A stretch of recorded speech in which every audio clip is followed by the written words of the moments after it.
Kwa kweli leo imekuwa ni siku njema sana yenye furaha. Walimu wote tumefurahi, lakini si walimu tu na wanafunzi.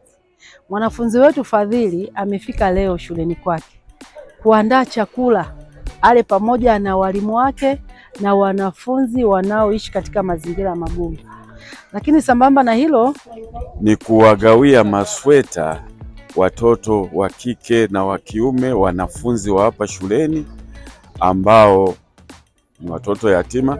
Kwa hiyo ikampendeza kwamba aje aungane nao pamoja tupate chakula cha mchana, alafu na baadaye kuwagawia hayo masweta ambayo tumewakabidhi watoto wenyewe ambao walikuwa wamelengwa.